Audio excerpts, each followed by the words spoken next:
into that risk management section that we talked about. So what are the reasons that someone would look at purchasing life insurance? There's a lot of different kinds out there that we probably won't have time to get into today, but just again, as a basis for that financial plan, maybe you set up the estate plan with the will and trust and young kids and things like that. What are some of the reasons that someone would look at purchasing life insurance, and kind of how long is that needed depending on your stage of life? Yeah, this is another area where I think there has been a lot of confusion.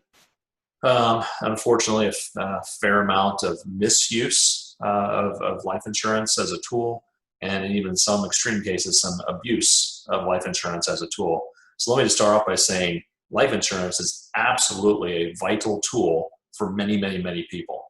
So to the extent that you are someone who has others dependent upon them, and quite frankly, it's the earning ability that you have. If other people need that from you, and the absence of that earning potential would be a hardship to whether it's spouse, children, parents that you're taking care of, whoever it may be, then there is a role for life insurance, absolutely. The problem is that we've seen a lot of things in the industry where life insurance is set up not just as a pure protection tool, which it's uniquely qualified to do. Other things get lumped in with it, where there's a savings element and an investing element, and I'm not going to go into all the details of those different types of products.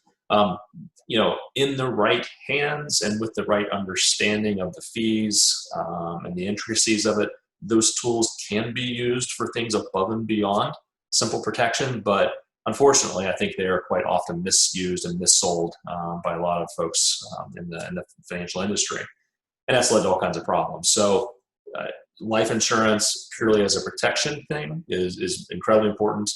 We regularly work with clients to determine, do they need insurance? If so, how much? And then we steer them towards a fulfillment company that can handle those things for them. We don't sell insurance, and we want to make sure that our advice is purely our advice, meaning it is given in the client's best interest and based on our understanding of their situation. And we'll run through all the calculations as part of our financial planning process and get someone on the right path. That also sometimes means telling them, hey, this policy you have, maybe it was appropriate 20 years ago, but it doesn't seem to have much use for you now. Why do you still have this? Why are you still paying on it? And we'll certainly offer that advice as well. So again, not intending to paint anyone in a bad light.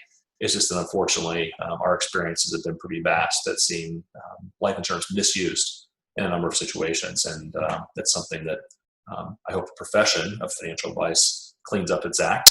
And that's something that's a real hot button for us. We want to make sure that people are receiving the right advice and know what they're getting and what they're paying for what they're getting. Yeah, absolutely. Insurance, any insurance products, insurance and annuities both can have a role in the appropriate plan, but unfortunately, as you mentioned, they're often missold, and there's a lot of fees and things behind the scenes that folks are not really aware of. It's unfortunate.